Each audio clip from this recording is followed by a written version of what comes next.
Assalamualaikum warahmatullahi wabarakatuh. Nama saya Megawati Mayadi. Saya dari Prodi Akuntansi.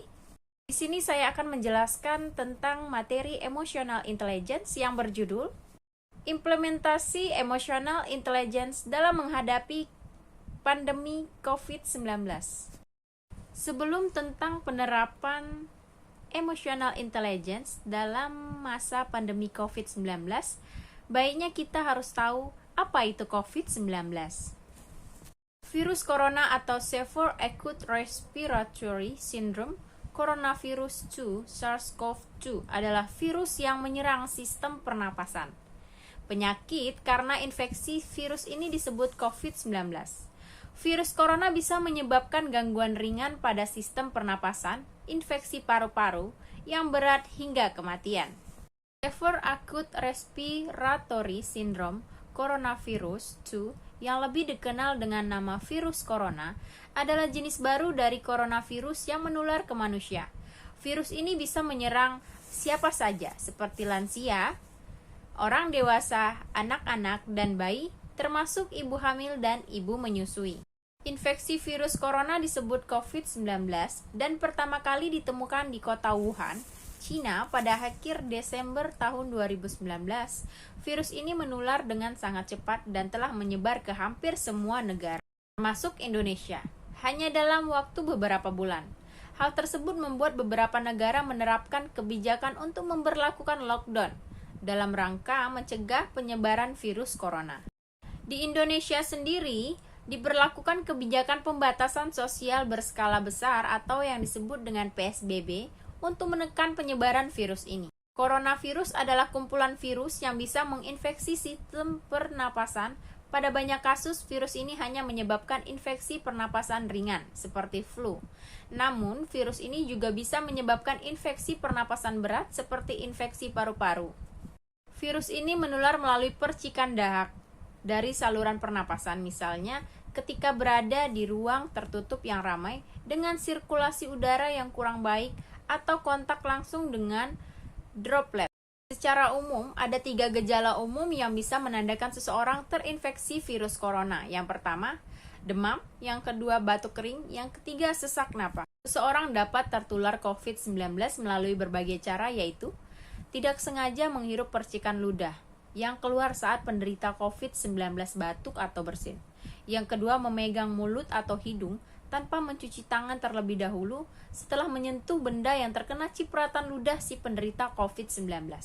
Yang ketiga, kontak jarak dekat dengan penderita COVID-19.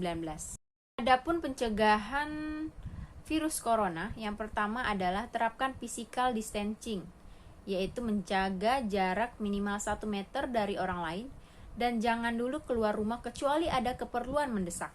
2. Gunakan masker saat beraktivitas di tempat umum atau keramaian, termasuk saat pergi berbelanja bahan makanan dan mengikuti ibadah di hari raya, misalnya Idul Adha.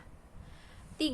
Rutin mencuci tangan dengan air dan sabun atau hand sanitizer yang mengandung alkohol minimal 60%, terutama setelah melakukan aktivitas di luar rumah atau di tempat umum.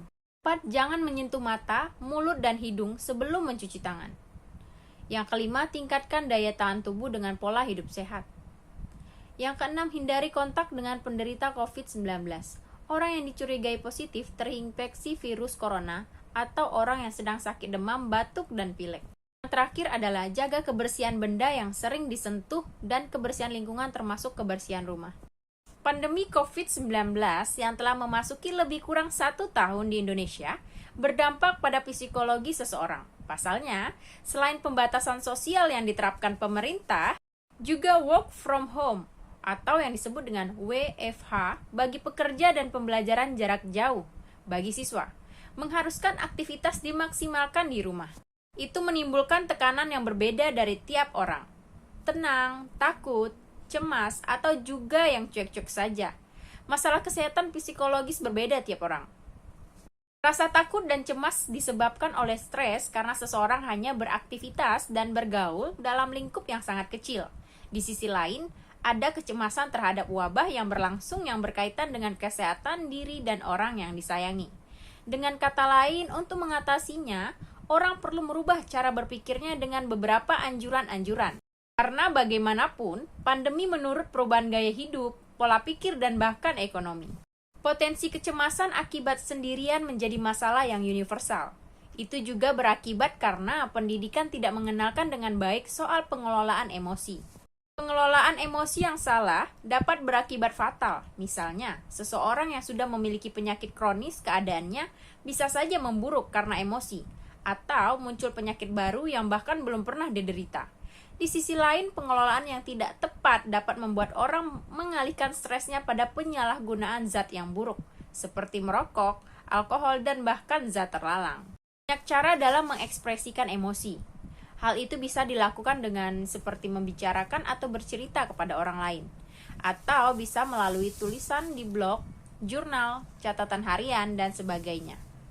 Agar seseorang tidak menghabiskan waktunya di saat seperti sekarang ini untuk bermedia sosial, dan menghindari berita-berita negatif yang memberi dampak pada emosi secara langsung. Pemerintah Indonesia melalui Satgas Penanganan COVID-19 serta berbagai pihak terkait terus mensosialisasikan agar masyarakat menaati protokol kesehatan untuk memutus mata rantai penyebaran COVID-19. Pemerintah Indonesia melalui Satgas Penanganan COVID-19 serta berbagai pihak terkait terus mensosialisasikan agar masyarakat menaati protokol kesehatan untuk memutus mata rantai penyebaran COVID-19, diantaranya adalah selalu memakai masker, mencuci tangan dengan menggunakan sabun dan air mengalir, memakai masker di mana saja, menjaga jarak, menerapkan pola hidup sehat, dan tidak berkerumun. Pentingnya kecerdasan emosional di masa pandemi ini, kita tidak pernah menyangka akan adanya pandemi ini di tahun ini. Pandemi sebelumnya pernah terjadi 102 tahun yang lalu. Kondisi pandemi bukanlah kondisi yang diinginkan, namun sudah ditetapkan Yang Maha Kuasa. Hal ini menimbulkan banyak perubahan yang terjadi. Pada kondisi pandemi, kita menghadapi situasi yang berubah dan tidak pernah terbayangkan sebelumnya. Namun demikian, jangan sampai terjadi keterpurukan perubahan yang terjadi sangat luar biasa. Dan jangan sampai terjadi pandemi global sehingga menimbulkan bencana COVID-19 yang baru. Kita harus selalu menjaga protokol kesehatan dengan disiplin. Jangan sampai terjadi pembatasan sosial berskala besar untuk yang kedua kalinya. Pengaruh positif kecerdasan emosional terhadap pengendalian kondisi psikologis atas perubahan sangatlah tinggi. Dengan adanya kecerdasan emosional yang tinggi, seseorang yang dapat memiliki pemahaman kesadaran diri yang baik tentang emosi dirinya, memiliki kemampuan mengatur diri untuk mencoba yang terbaik, memiliki pemahaman yang baik tentang orang-orang di sekitarnya, serta senantiasa memelihara hubungan sosial. Dengan demikian, kecerdasan emosional memperkuat pengendalian kondisi psikologis atas suatu perubahan, karena meningkatkan rasa bahwa dengan perubahan kita harus bisa tetap bertahan. Dengan demikian, kecerdasan emosional mampu mempengaruhi terhadap pengendalian kondisi psikologis dalam menghadapi apapun itu perubahannya. Dengan adanya kecerdasan emosional yang tinggi, seseorang dapat memiliki pemahaman kesadaran diri yang baik tentang emosi dirinya sendiri, memiliki kemampuan mengatur diri, kemampuan untuk senantiasa mendorong diri untuk mencoba yang terbaik, memiliki pemahaman yang baik tentang orang-orang di sekitarnya, serta senantiasa memelihara hubungan sosial. Maka, kecerdasan emosional dapat meningkatkan rasa walaupun terdapat perubahan.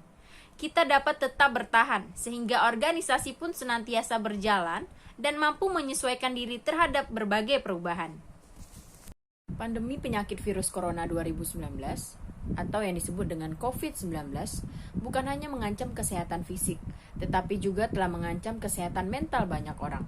Betapa tidak, penyakit yang telah menelan lebih dari 2 juta korban jiwa di seluruh dunia hingga 27 Januari telah menimbulkan banyak kekhawatiran di kalangan masyarakat.